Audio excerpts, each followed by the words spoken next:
आउं तव्हांजी होस्ट राज पई ॻाल्हायां। अॼु पाण ॻाल्हाईंदासीं त अल्फाज़ टाइम खे ॿियनि अल्फाज़नि सां मिलाए कीअं इस्तेमालु कयो वञे। उनखे चवनि था कि list of collocation with time.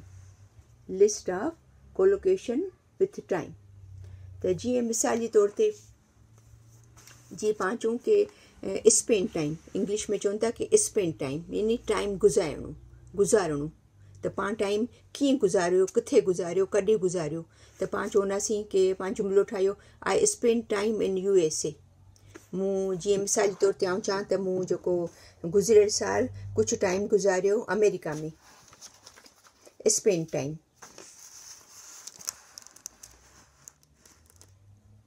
Spend time, ठीकु आहे। ऐं सेकेंड जुमिलो आहे वेस्ट टाइम। टाइम खे ज़ाया करणु। टाइम खे ज़ियान करणु, ज़ाया करणु बेकार कमनि में। पाण इस्तेमालु कंदासीं I don't want to waste my time because tomorrow I have exams. आउं नथी चाहियां कि आउं पंहिंजो टाइम ख़राबु करियां छो त सुभाणे मुंहिंजो पेपर आहे। I don't want to waste my time because I have exams. ठीकु आहे। टियों जुमिलो आहे सेव टाइम। टाइम बचाइणो, वक़्तु बचाइणो, बेकार ज़ाया न करणियूं। Save time. त चवंदा people love online shopping because it saves time. अॼुकल्ह जे टाइम में छो त इलाही मतिलबु डिफरेंट वक़्तु आहे हाणे हिन दफ़े हाणे त माण्हू चाहिनि था कि पंहिंजो टाइम जेको आहे बेकार जी शयुनि में न गुज़ारीनि या वञी दुकाननि ते ॿ टे कलाक शॉपिंग न कनि। त उहो चाहिनि था कि असांजो टाइम बचे त ऑनलाइन शॉपिंग खे पसंदि कनि था। त पाण उनखे इस्तेमालु कयो आहे people love online shopping because it save times. People love online shopping because it save time। ठीक है। चौथों है रन आउट ऑफ टाइम। यानी कि असां वटि हिकिड़ो लिमिटेड टाइम हुजे थो ऐं उहो असांखे कमु पूरो करिणो आहे, लेकिन उहो जेको लिमिटेड जेको टाइम आहे उहो असांजो पूरो थी वियो, ख़तमु थी वियो। असां वटि टाइम कोन्हे जेको असीं सो उन टाइम खे ज़्यादा इस्तेमालु करे सघूं हा। त पाण चई सघूं था त bell rings and we run out of time before finishing the test. असांजो अञा टेस्ट फिनिश कोन थियो हो ऐं पेपर कोन फिनिश थियो, असांजो टाइम ख़तमु थी वियो।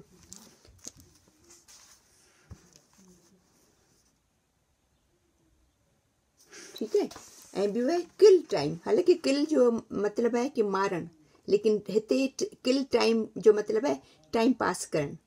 त जीअं मुंहिंजो कमु सभु कुझु थी वियो आहे घर में, अञा मूं वटि एक्स्ट्रा टाइम आहे, त आउं चाहियां थी त आउं जेको मुंहिंजा रहियल जेको कमु आहिनि जेको उन्हनि खे आउं पूरो करियां। त आउं चई सघां थी कि I started cleaning the house just to kill time. I started cleaning the house just to kill time.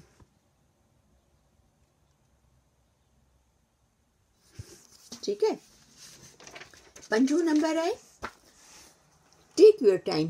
जल्दी कोन्हे, पंहिंजो टाइम खणो। जीअं केरु पंहिंजो कमु पियो करे ऐं उहो चए थो सॉरी मूंखे इलाही देरि थी वई आहे, तव्हांजो कमु पूरो कोन थियो आहे, त पाण हुनखे चई सघूं था टेक योर टाइम। एतिरो जल्दी कोन्हे, it's not hurry, no need to hurry, take your time. जल्दी कोन्हे त ईअं पंहिंजो टाइम वठो। ठीकु आहे। ॿियो आहे हैव टाइम टू। कंहिं बि कम लाइ टाइम हुजणु, कंहिं बि कम लाइ टाइम हुजणु। त पाण चवंदासीं you have time to help me. तव्हां टाइम आहे त ही मुंहिंजी हेल्प करे सघो था। ॿियो पाण हिनखे इस्तेमालु करे सघूं था I don't have time to do laundry. मूं वटि अॼु टाइम कोन्हे त अॼु आउं लॉन्ड्री करे सघां या कपिड़ा धोई सघां। त हिनखे पाण नेगेटिव पॉज़िटिव इन के में जुमिलनि में इस्तेमालु करे सघूं था। हैव टाइम टू, कंहिं बि कम लाइ टाइम कढणु। ठीकु आहे। ऐं ॿियो आहे make time for. Make time for. Time कढणु ॿियनि कमनि लाइ करे। यानी कि कोई बि अहिड़ो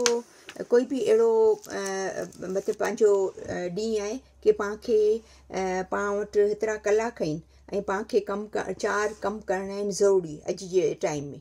लेकिन पाण चाहियूं था की हीउ जेको मुंहिंजो पंजो कमु आहे उहो बि मूंखे करणु ज़रूरी आहे, त आउं चाहियां थी की उन लाइ बि आउं टाइम कढां। जीअं मिसाल जे तौर ते आउं केतिरनि ॾींहंनि खां चाहियां पई त आउं एक्सरसाइज़ करियां, लेकिन मूंखे टाइम कोन पियो मिले, त आउं चाहियां पई की आउं उन लाइ एक्सरसाइज़ लाइ करे रोज़ाना अधु कलाक जो टाइम कढां एवरी डे। ठीकु आहे, त पाण उनखे इस्तेमालु कंदासीं। I need to make time for regular exercise. I need to take time for regular exercise, या पाण चई सघूं था I need to take time to do extra lesson. ऐं मूंखे ज़रूरत आहे मुंहिंजी एक्स्ट्रा टाइम कढण जी, मुंहिंजा ही चीज़ूं करणु, एक्सरसाइज़ करणु या कोई एक्स्ट्रा लेसन करणु, इन लाइ करे मेक टाइम फॉर। ठीकु आहे, त मूंखे उमेदु आहे की मुंहिंजी अॼु जी वीडियो तव्हांखे पसंदि आई हूंदी। उनखे लाइक कजो, शेयर कजो ऐं सब्सक्राइब कजो, त पोइ पाण मिलूं था नेक्स्ट